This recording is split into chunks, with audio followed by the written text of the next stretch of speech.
Okay, so good evening, everybody, and welcome to another edition of Biz Talk, the show for Black economic empowerment and business growth. My name is Ade Shukoya, and this show is brought to you by CirQulate. As you know, or if you don't know, CirQulate is really represents about increasing the amount of time and the number of times that money circulates around the Black community. This show is focused on highlighting people from the community who are doing stuff that businesses and people from politics in different areas who can add to the conversation. And this is a conversation.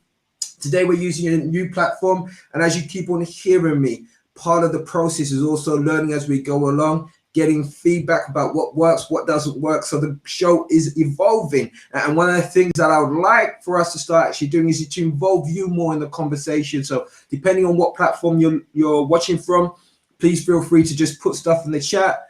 If you've got any questions or anything that you want to bring to the conversation, please do, and we'll bring you into that conversation. Okay, so without further ado, let's get started. And today I am honored to have Tosin Ogunnusi on the show. Now, here's the thing about Tosin. He's a peak performance coach. He's a motivational speaker. He works with individuals and small businesses to help them to build their businesses, but also works with large organizations and corporate organizations to help them to build teams. But enough from me. What I'm going to do now is hand over to Tosin. So Tosin, first of all, thank you for joining me on the show. Thank you very much, Ade. Thank you for having me. You're welcome. And so for those people out there, you're going to do a much better job than me because you know yourself better. Can you just tell us a little bit about who you are? Oh, thank you very much. It's really nice to be here. I love what you're doing. Kudos to you, mate. Hats off to you. This is awesome. Thank you. My name is Tosin Ogunnusi, as Ade has said, and I'm a mindset and empowerment specialist. And I help small businesses and one-man band to extract their knowledge and their know-how and put it into a solution framework that they can monetize time and time again. I also work for a large organization where I do team building events with them, with my dynamic team building events. We do things like firewalk, board breaking, bar bending, glass walking.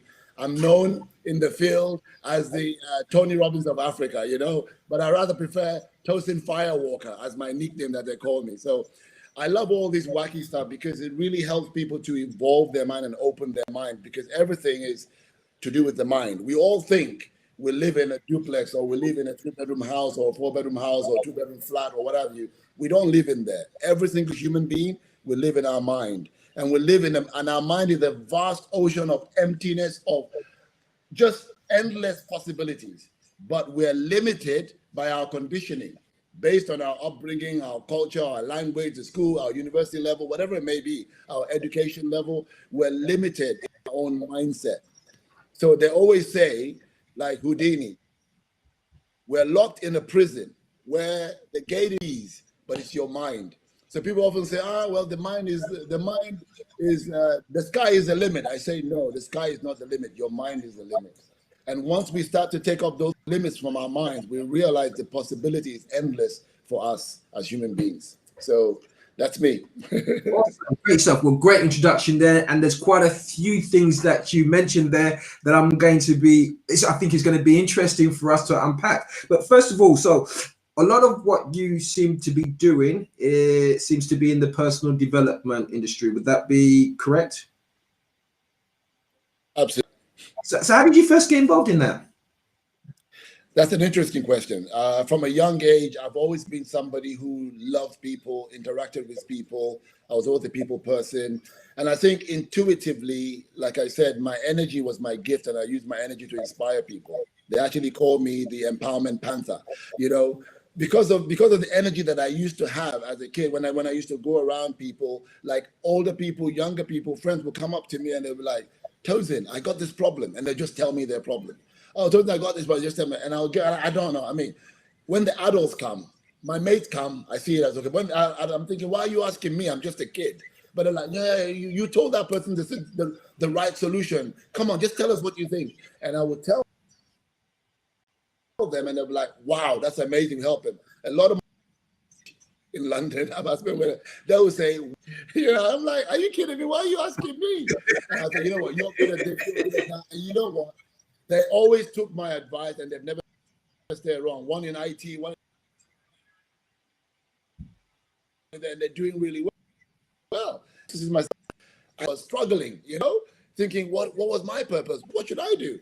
And for about 8 years, I pondered that. And my father, bless his soul, he's passed away now. He wanted me to be an accountant because my father used to work for the Nigerian High Commission. And he thought, oh, the accountants are treated well. They get posted to America, Russia, good places for 3-4 years, and they pay them well. So you should become an accountant. And I'll tell you, Ade, for 29 years of my life, I thought I wanted to become an accountant. I did AAT and I did the first year of ACCA. And I was like, what the hell am I doing here? And I just dropped out, literally dropped out. My mother has not forgiven me till today. She still, and I just wanted to do something that I loved, that I was passionate about. And it was people. It came natural to me. I had a knack for people naturally tell me their problem and I helped them. Today, I was talking to a lady in Australia this morning, and she put a group of men together. She was trying to do something around men and asking men about men's life. There's a lot of stuff for women outlet, but not a lot of stuff for men. So she was doing something really important, asking about men's stuff. And I was sharing today, and she said to everybody, I met Tosin at a very low point in my life, and he was one of the first people that got me started in what I'm doing right now. So it's really nice to have him here. So I just have a knack. I don't know what it is. I think it's a God-given talent and gift that people just share their problems with me, and I seem to find the right solutions for them, And thank God I found my right path, and I'm finding the solution for myself as well at the same time now. So awesome. Thank God. But yeah, that's great stuff. And for those of you listening out there, so just so you know, so yes, awesome. So for those of you listening out there, just so you know, so myself and Tosin, we're from Nigeria. From Nigeria, and basically with Nigerian parents, there's not that many options you have in terms of a career. It's like a doctor, you could be an accountant, engineer.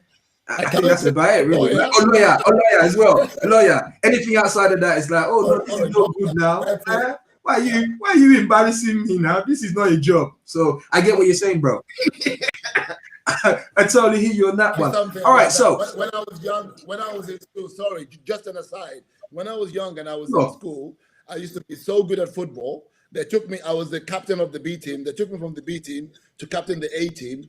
And we had a football match, and they told my father, your son has been selected to play for the A team. It was a big deal. I had the uniform, I had the shoes and everything. I got him so excited. I said, Daddy, look. He said, nonsense. You are playing football. I didn't send you to school to go and play football. Go and sit down. I sent you to school for your education. Read your book about football. Nonsense. But if he had known,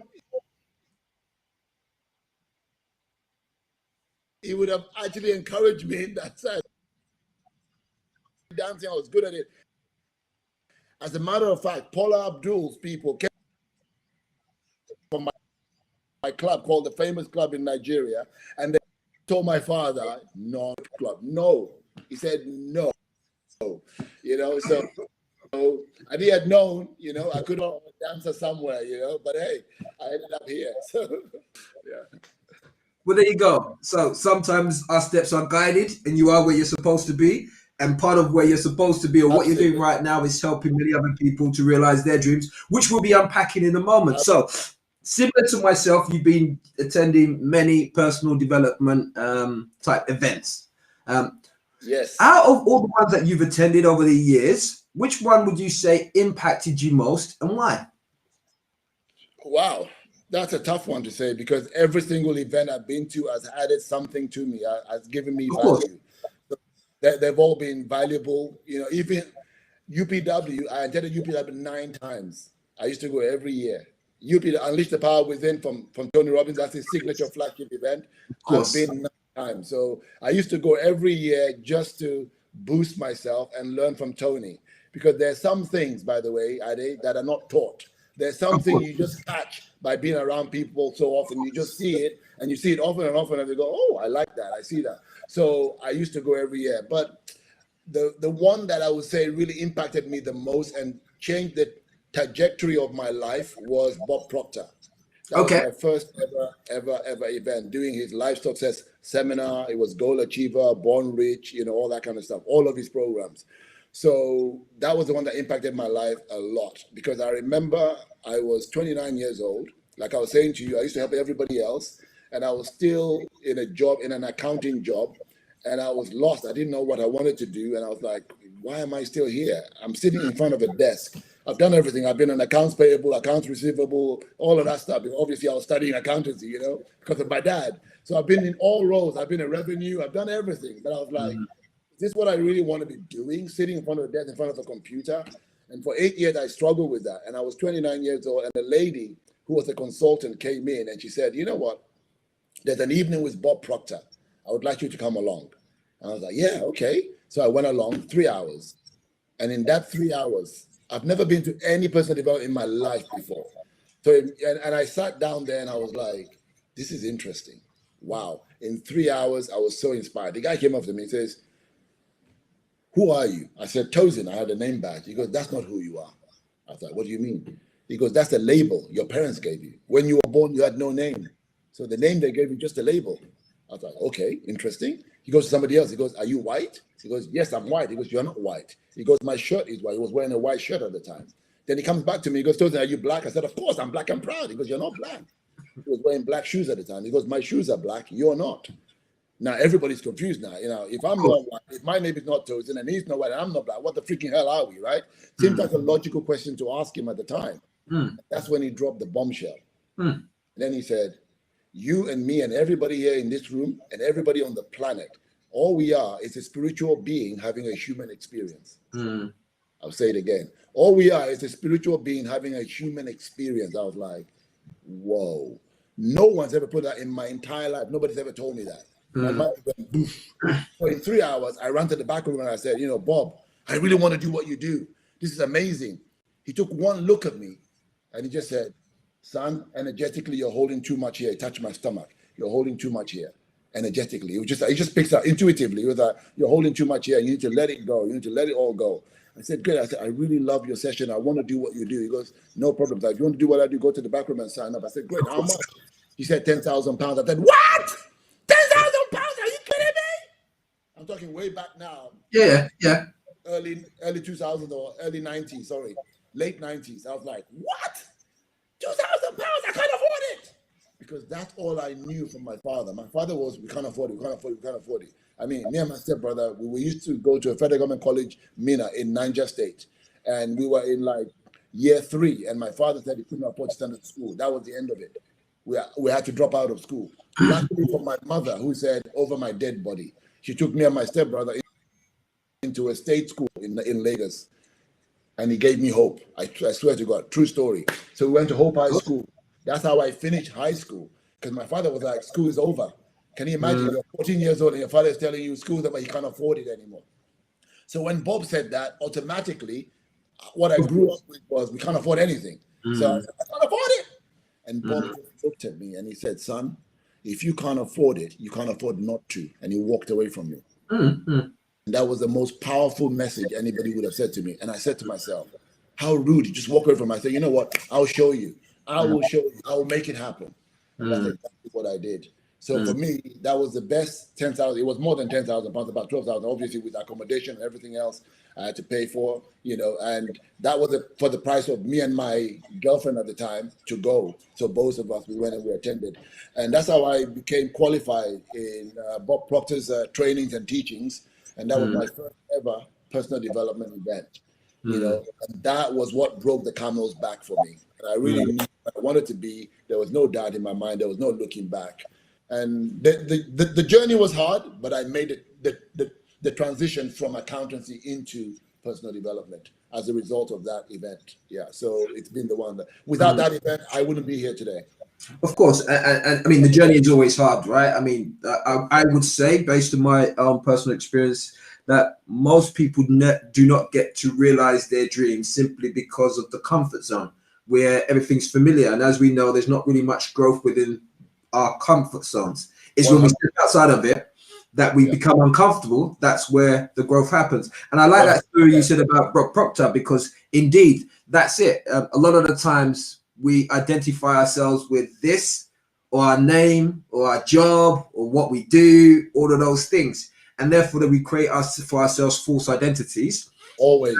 Which constrict us, because we don't actually become what we could be, which is all possibilities available, right? Endless. Endless. Okay. Yeah.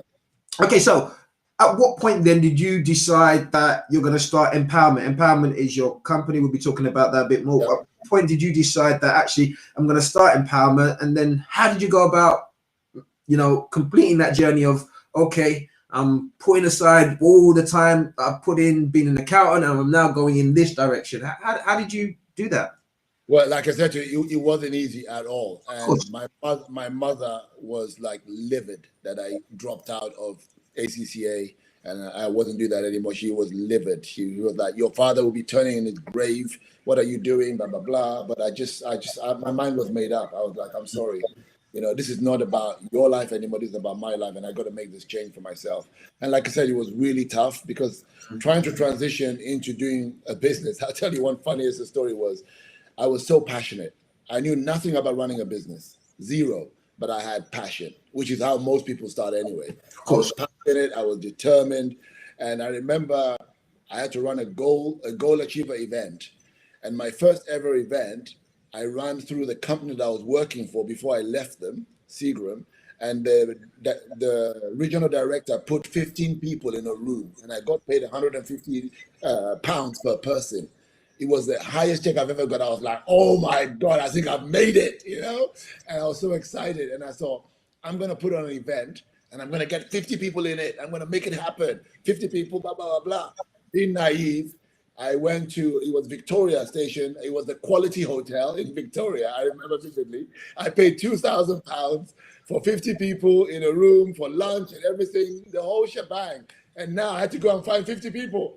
I was so passionate. I was going around. I was giving at stations everywhere. I was giving my leaflets. I was like, "Come on, this is gonna change your lives." I was doing all this. I was so passionate. I was so driven. And guess how many people showed up? Maybe 6.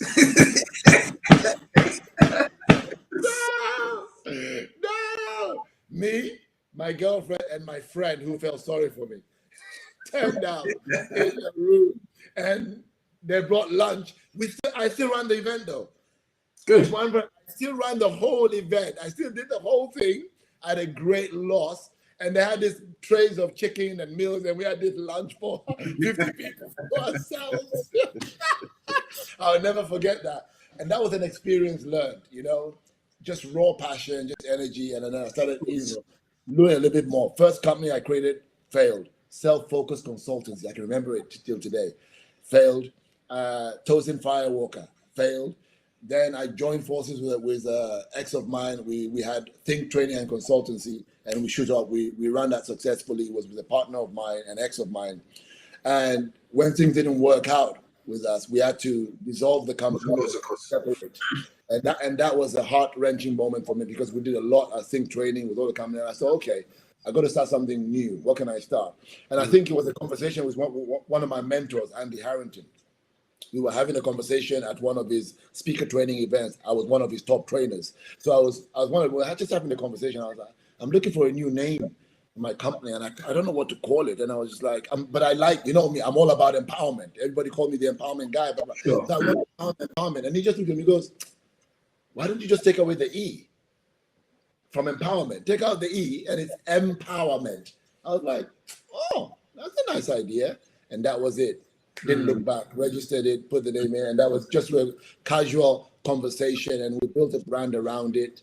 And that's where we are today. And again, in December 2017, I was now moving to Prague, leaving the UK, moving to Prague. Then again, we had to resolve the company. It was a limited company, and we had to resolve that, and I became more like a consultant and a self-employed, and we were using the brand of empowerment. That's what we're using today.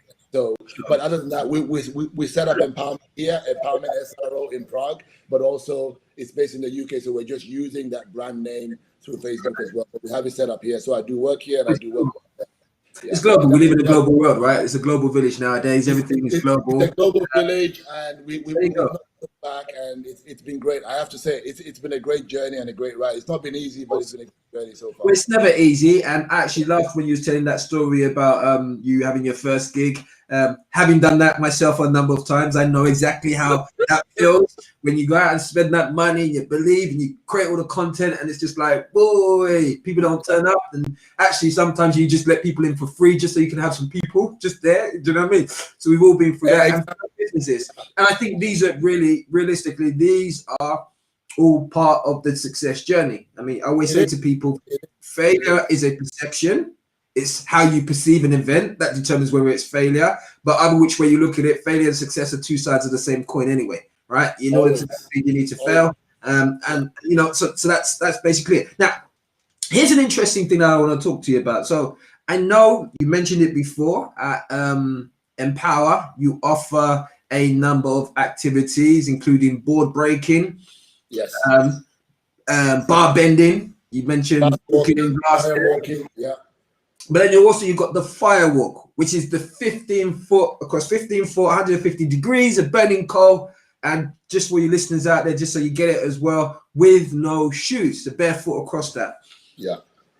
I'm going to tell you a story about that shortly after, but tell me a bit, walk the listeners through that, and what is the purpose of it? What will they get out of it other than burnt feet? That word, we are banned from using that word "be." You know, we don't use that word. Okay. You either have what we call a souvenir or a hotspot. Nobody gets a B, whatever you call it earlier. No problem, no B's. Just you might get a souvenir. It's a bit like when you put on your shoes, you get splinters or you get that's it. It's not like you're gonna have like you get a blister and that's about it. So all of my firewalks are safe anyway. So the reason why people would do it, this is how I would describe it to you this way. Sure. When I was getting trained, obviously I've been with Tony Robbins since the 90s. And like I said, I've been to UPW 9 times. So I've supported the firewalking team for many, many years. I worked with Andy Harrington when we used to run Fire Your Desire. So before I got trained and certified as a firewalk instructor, I built about 13 firewalks on my own without even being trained. So I was already experienced at it before I got trained as an instructor. When I got trained as an instructor, I remember vividly through the Tolly Birking School, I was down in Portugal, in Faro, and we had about 11 people being trained as instructors. And we were going through, and there was a lady there. And the experience was every day that we were there, we had to build firewalks. The last day, we had to build a 40-foot firewalk, and we had to walk over a 40-foot firewalk. One of the day, we had to build a big round firewalk, big circle, and we had to keep jumping on it to the drum beats, and we had to stamp out the hot coals with our feet. So till everything was dead. So literally, we're jumping in and out of this round circle until we killed the whole coals and they were dead with our barefoot. And like I said, you were firewalking every day. And I think I was the only person, because the first day we had to walk over hot coals 109 times. On the first day, 109 times. We had to keep walking, and they were playing music. You have to sort of go into what we call like a trance-like state. And that trance-like state is like intoxicating. The way I can describe it is in church. You know, when you're in church, gospel to church, and people are taken by the Spirit, and they're gone. That kind of, you get into that state of you don't feel anything anymore. You're just in the zone, and you keep repeating, just going in circles. And there was the SAS guy there and me. He got to about 96. I was the only one who completed it. Hence the nickname Tosin Firewalker. Now we had to firewalk every day. And on the last day when we finished, there was a lady there. I'm not a woman, so I don't have the experience. But her thing was walking the fire. It felt like giving birth, she said. The experience was that it felt like giving birth, she said. It was so transformational. It was amazing for her. And everybody has a different experience. I can't tell you how it feels unless you go through that experience yourself and you really know what it is. Because think about this, Ade. We all have tangible fears in our head, but they're not tangible. They're all illusions. Everyone has a fear of something. False expectations appearing real. Fear. Correct. Yeah. It's just FEARE, false evidence appearing real. Now you have two choices. You either F everything and run, or you face everything and rise. And most people try to choose the latter, because of this very reason. We have a fear of commitment. We have a fear of success. We have a fear of rejection. We have a fear of the unknown, which is a big one. We have a fear of being wronged. We have a fear of growing old. We have a fear of being alone. I mean, the fear goes on. But which one is yours? People have these fears, and there's no foundations for it. It's just an illusion in their brains. So all of a sudden, how can you depict that fear for them in real life so they could walk over something? The Firewalk represents that fear for them. It represents that fear that they have in their mind, and they're thinking, shit, if I can do this, then I can break the camel's back, or break this thing that I think is a barrier for me. Because if I can walk over this and be successful at the end of it, it's going to mean this for me. All of my activity, I do not let anybody do it without having an empowering meaning. Because anybody can break a board. Anybody can walk through Firewalk. Anybody can walk on a glass. Anybody can bend a bar. Anybody can break an arrow with their throat. But what does it mean? What does it mean? So some people is they attach their losing weight to doing it. And then when they do that and they break the board or they walk the Firewalk, they break down. Because it means something to them. They break down. It means something powerful to them. Now, that's what I say. So when people come to my event, it's not just a rah-rah-rah session.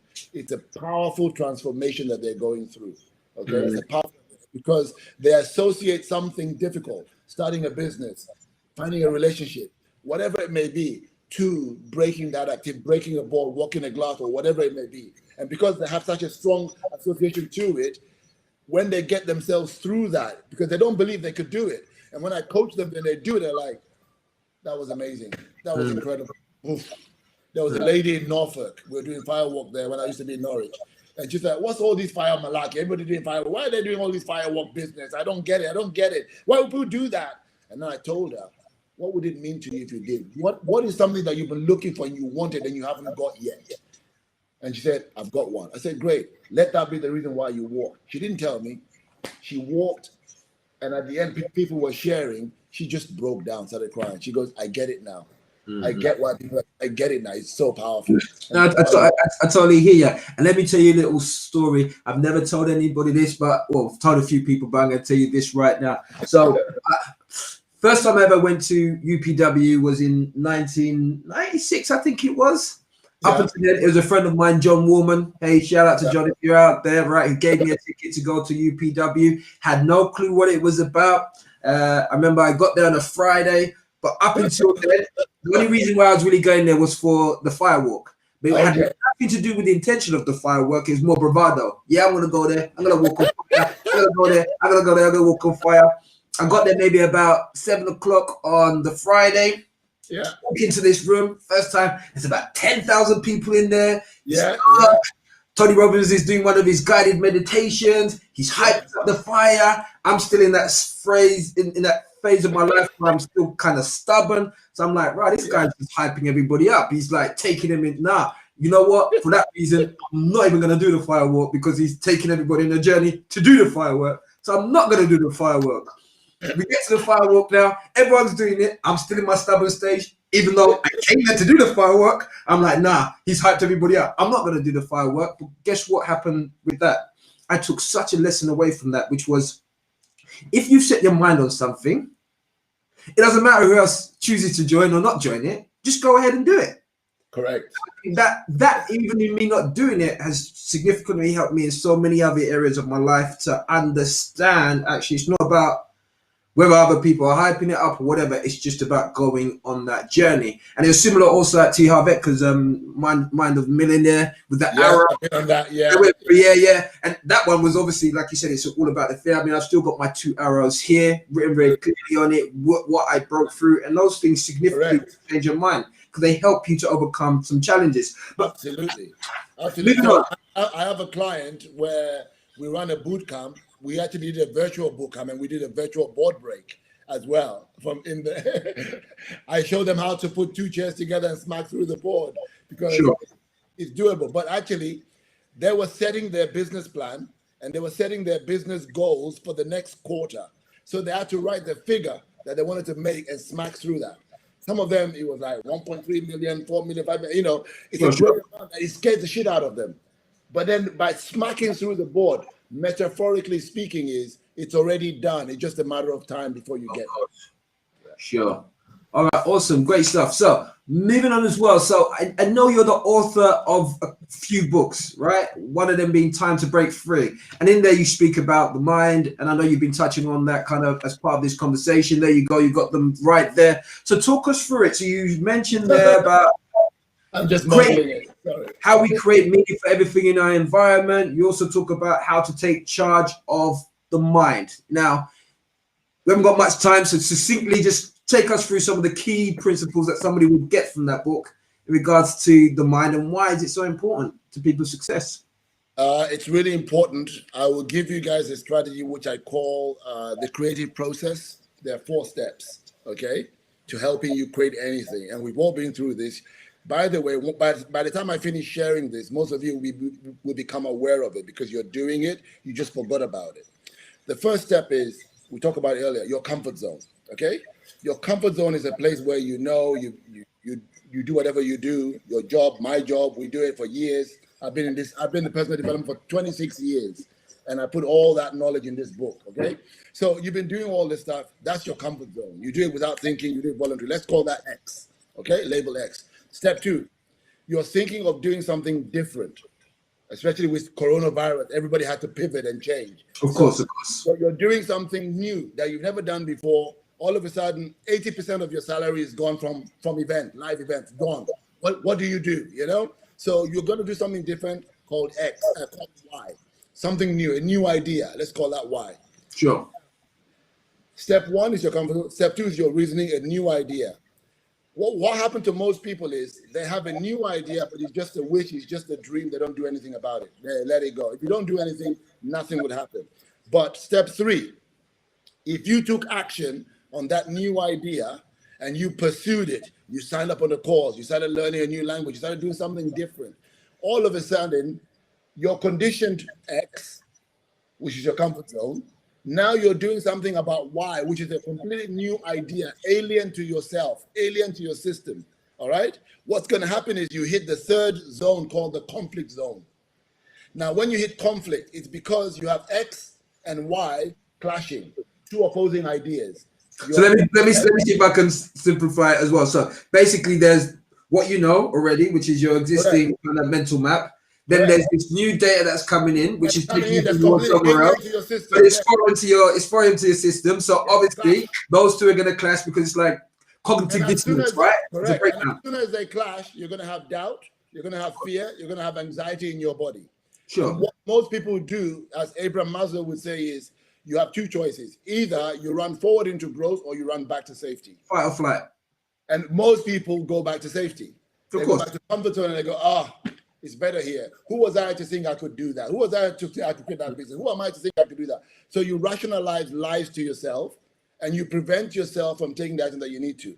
And I've done that so many times. Actually, I was doing the yo-yo thing in my life, like trying to figure out where I was going. But the goal is once you are there and you're doing something about something, you have conflict and doubt, know that you are in the right place. Because the next level is what we call freedom, the freedom zone.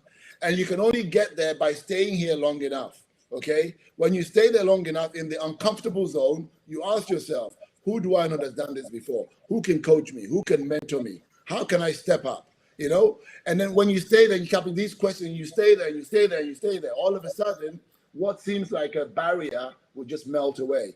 And you eventually find yourself doing the new thing, speaking a new language, running that business, riding that bicycle, playing that sport, whatever it may be for you, you know, you start doing that very thing. Now, here's the kicker. Once you're doing that very thing, 6 months, a year, 2 years, what's going to happen? That thing will now become familiar to you. It now becomes a new X. It now becomes a new comfort zone. So now you need a new stretch. I often say to people, you always need a stretch goal. You always have to be stretching yourself every single day because what got you here won't get you there. What got you here in business won't get you there. Marshall Goldsmith said that. And by the way, the most kicker here is when you get used to doing this cycle regularly and you recognize that you have doubt, you have fear, but you persist regardless of that, you're going to get to a place where you're fearless and you start doing things more spontaneously and it becomes fun. It becomes like child play rather than something that you're like, yeah. You recognize that level and you take action. You take even more action when you're fearful. You find a mentor. You find somebody who can guide you and you go full speed ahead without looking back. Great stuff. Yeah. It's kind of like when we hit that plateau, it's just a never-ending cycle, right? We get Never we hit a plateau, we tailor off, then we start looking at the next level. We can either try it on ourselves, or ideally, you really want somebody who's already up there to be able to pull you up and help you on that journey. And that's really how we want to do. All right, great. So, if you're sick, and you're not well, you have to draw on healness. You have to draw on health. But you can't be sick and stay in sickness and go, I'm sick. You have to draw on something that's higher than your current circumstance. If you're poor, you can't say I'm poor. You have to think higher than your current circumstance. The only way to pull yourself out of it is to think greater than your current circumstances all the time. That's the only way to pull yourself out of it. Because if you don't do that, you're never going to make it. It's going to be tough all the time. Awesome. All right, so you kind of touched on it before. We're coming to the end of the show right now. So just the world is changing right now. So it's been changing for a while in terms of technology. Now we've got bye Trump. It's what it is. Bon voyage, my friend. It is what it is. And then we've also got the COVID situation. So we've got all of these things which are changing the way that people work, play, do business. How are you, as an organization, your company, adapting to this new world? Yeah, that's a great thing. Sometimes you got to listen to mentors, and you got to listen quick and implement. Two things: speed of decision and speed of implementation. And I have to say, I was a bit slow off the mark with that. I was a bit of a laggard, watching everybody, seeing what they're doing. And that's not a good place to be in business. You got to react quick. You got to reinvent yourself quick. And luckily for me, in December, I've known this for many years, but I saw I've got to create online programs. I've got to turn all of my programs into an online program. But I was just like diddly-daddling, I didn't even know that was coming. But luckily for me, in December, I decided to bite the bullet, pay for the thing, hire somebody to build my membership site, hire somebody to come over to Prague and film me for a whole week. And we filmed all of my trainings, edited all of them, put them into an online program. So we now have 4 online programs created, But luckily, we're just wrapping it up this week, but we've done the first 2 NLP training, 7 days NLP trainings online. We've got my speaker training is online. So we had to create all these things very, very quickly and put them online. So luckily we had to pivot. And like I said, 80% of money gone, events no more. So we have to really find other ways of doing it. And I do a lot of mentoring and coaching on Zoom. And that's how we've been able to stay afloat. We had to pivot, change quickly, and adapt. So if you're in business, please, you've got to speed of implementation, speed of decision. You got to make it quick, otherwise you'll be left behind. Of course. I mean, like I said, I usually say that change will never be as slow as it is right now. Interestingly enough, part of my work over the last 10 years has been working with organizations to help them to get ready for any form of change. How do you respond quickly, especially when you're giant organizations, global organizations? How do you streamline yourself so that actually you can respond quickly? Then we have COVID hit, which nobody expected, but a lot of these organizations have been able to pivot quickly, bang, bang, bang, right? Which is kind of, and the reality is that's going to be affecting small businesses everywhere. Massive. A lot of businesses closed down. Oh, yeah, I mean, there's so many businesses that have closed down, and right now I recognize that there's going to be a lot of support that people are going to need to be able to start pivoting, or even actually coming up with new ideas, because we now live in a digital age. But we'll talk about that another time. So, speaking of Biden, right? I was watching his election speech the other day. His you might say his victory speech the other day, and he spoke a lot about systemic racism and what he wants to do to tackle systemic racism and to make America into a fair and just and equal society. Have you ever experienced systemic racism before? And if so, how have you dealt with it? Yes, I have. Obviously, in the UK. I remember when we first arrived, early 1992 or 93. I was walking, as a young lad, I was walking. I was 19 when I arrived. I think I was about 20 years old. And I was walking down. We used to live in 23 Phillimore Garden in High Street, Kensington, anyway. So I was walking down by the road, and I saw these 2 policemen come around and say, "Oh, excuse me. You look like somebody that they've just run in. You're wearing the same outfit, blah, blah, blah, blah." And I'm like, really? Do I? All they wanted to do was to check me out and see whether I was fraudulent or not. So, but I knew I wasn't. I knew that they were talking bullshit. So I was just like, oh, really? Somebody that looked like me, my description? Really interesting. So I gave them my name again, and then they checked me and they could see that I was the son of a diplomat, and they were like, ah, okay, and then they walked away. I was like, oh, interesting. So it's just BS. It's just a way of stop and search. Of course, of course, of course. All part of their systemic racism. They look at you and they think you're a certain type because of the way you look or because of the way you dress. Of course. You know? So I've had that a lot. And for me, I'm more of the ilk of Bob Proctor because he says, you're not black, you're not white. I don't see black and I don't see white. I see people. People might say, that's a bit weird, blah. You know, I know where I'm from. I'm a proud African. You know, I don't forget my heritage. As you can see, I'm donning it. I got this from Kenya, my nice, beautiful place. But what I also think is some of us, and I might not be liked for saying this, but I'll say it anyway. Some of us, we live in the past too much. I know we've been through 400 years of slavery and some atrocious stuff that we don't even want to talk about or even imagine. But I take the view of coming from what I went through and, you know, the negativity, the lack of belief, insecurity in myself, and, you know, transforming and changing myself. I think all of us, we have to grow up as well, and rather than sitting back and waiting, because when I think about it, Black Lives Matters, white people have got a privilege, we all know that, but we have to think about ourselves in terms of where we are going and help ourselves. Some of us don't help ourselves, in my opinion. Some of our African brothers that don't help themselves. I don't look at myself as a disadvantage. I don't look at myself as, slavery 400 years ago, I'm entitled to something, because if I did, then I'll still be where I was back then. I appreciate that, but I would also say that, I mean, so all of those things, I think you could say in any race you'll find them, right? Let's just break it down like that, right? People who won't push themselves and whatnot, and I think that you'll find that not the majority of black people necessarily live in a position of, I'm disadvantaged or I need reparations or anything like that, right? I think systemic racism is more about calling out some of the obstacles that people need to overcome constantly. And as you see, you know, many black people constantly overcome them time again to keep on going. And I think it's just a way of calling it out. And I guess what I took from Biden's speech and also some of the stuff that's happening is also just a recognition that it exists. I'm like that as well. These things exist. I will keep on, you know, moving forward, and no matter how many times we get. You know what? If we can, if you might ask me about Pamela Harris, or you know, she is an example to all women. Barack Obama was an example to all men. If he can get out, then we can as well. Of course.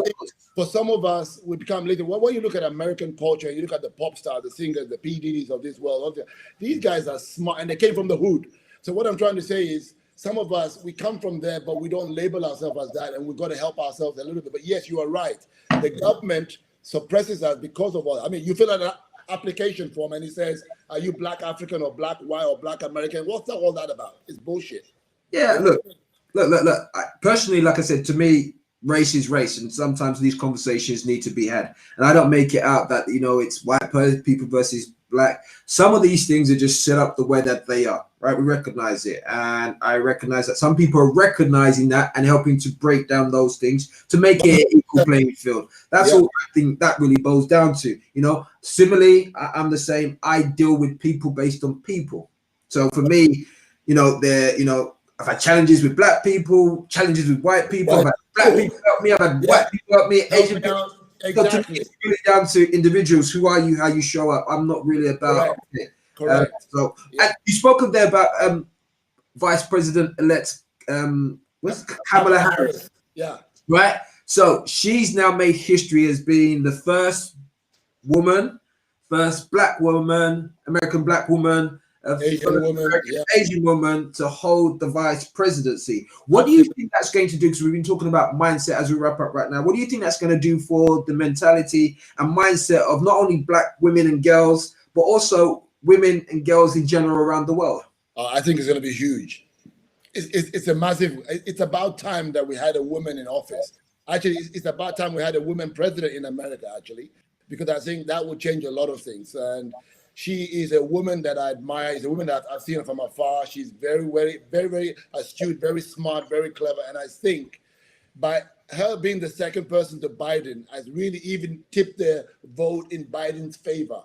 I would say people voted for Kamala Harris, really, not Biden. Because in my opinion, Biden, Trump, neither of them are fit for office. Just my opinion anyway. But I think Kamala Harris is going to be very, very good for us. And I think having somebody of our own in a higher position like that really helps us to make the voice. Because Black people, when you talk about systemic racism, we've never had people that can make decisions at the top. You know, we make decisions here, but not there. So we need somebody there making it on our behalf. So I think it can only be a good thing. 100%. 100%. Great stuff. Awesome. So as we start wrapping up, how can people connect with you? It's pretty easy. You know, we're on empowerment.co.uk, empowerment without the E, obviously. And also on Facebook, where they can find me at Empowerment Facebook is our Facebook page, or me. You see, I also have a group on Facebook called Empowerment and Personal Development Group, which is a private group. So people can request to join that, or they can email us, info@empowerment.co.uk. Yeah. Awesome. Great stuff. Appreciate that. And just as we start wrapping up right here, just for some of the listeners as well. So what we're also trying to do on CirQulate is also at various points promote Black businesses or Black things that are happening out there. And one of the things that I want to talk to you about right now is something that I came across this week, which is right here. Now, this is from a young lady. Her name is Chantel Naomi Bankole. I think I've pronounced it right. It's financial education flashcards. Now, I've got her book. I thought I would share this with you so something that you might want to go out and start looking at. It's really about providing financial literacy for young children, no matter what your background is. And once again, when we talk about promoting Black businesses, it's not about, just selling to Black. This is available to everybody. Like I said, we're trying to break down all of those barriers. You know, any part of society that does work contributes to our whole of society, and that's what really this is about. Awesome. Here's just some of the things that you see that you'll get on these flashcards. I'm putting in an order for them for my young boys, because it's very important that they start understanding money. It's important. Yeah. Remember, we said CirQulate is about increasing the amount of time that money stays within the Black community. It's important that our young children start understanding and becoming a little bit more financial literate. It took me when I was an adult to teach myself. Imagine what the difference would be when we can teach our children. So all you got to do is go to Etsy.com, UK shop, flashcards by Chantel to find out. She's also got some stuff on there for 7-year-olds. And also, whilst we're talking about that, here's an app that I want to share with you. It's an app that I use with my children to track their pocket money. It is awesome. So basically, when they get money in, like it was my son's birthday the other day, we add it all up, we put it into the app together. When we're out and they say, "Daddy, I want to buy this," we're like, "Yep, you got some money. You buy it from your own money," and then we take it from there, and everybody sees it. It's totally transparent. It's an awesome way to help children to also become financially literate, to understand money, because before, kids always wanted to spend money before they saw it, but now guess what they've got to? They look at the money, they're like, all right, now I'm going to keep saving it. So they're already getting into that mindset, although they're quite competitive, so they look at each other. So it's like, if he's not spending, I'm not spending. So it's like, fine, whatever, right? But just thought I'd share that with you. Just some things that you might want to use. So you can go on your Android, you can get it on Google Play, whatever, right? iPhone. So just some things that you might want to consider. We start to wrap up, because this is really about how do we, bring some financial literacy. Just for those of you out there as well, feel free to, follow us on YouTube. So you can go to CirQulate, where you'll see previous interviews that have been done. You can also follow us on Insta, CirQulate the Black Pound. And you can also join our Facebook group at CirQulate. So as we start wrapping up now, just want to say thank you very much, Tosin, for the time that you've taken to join us. It's a pleasure. Thank you, brother. I have a question for you. Okay. Out of all the lessons that you've learned on this journey that we call life, what one impactful lesson have you learned? Lesson? What's a lesson? Yeah, I'm editing myself. One impactful lesson have you learned along your journey that you'd like to share with those watching and listening right now? It's very easy and very simple. It's a friend of mine. This is one of my books, Empower Yourself with the 7 Natural Laws. It's a desk book, a positive desk book achiever, where you can put on your desk and you can read on it. And the quote, this is it. He wrote a book and he says, "Fail your way to success." That's the best lesson I've ever learned. So fail your way to success, folks.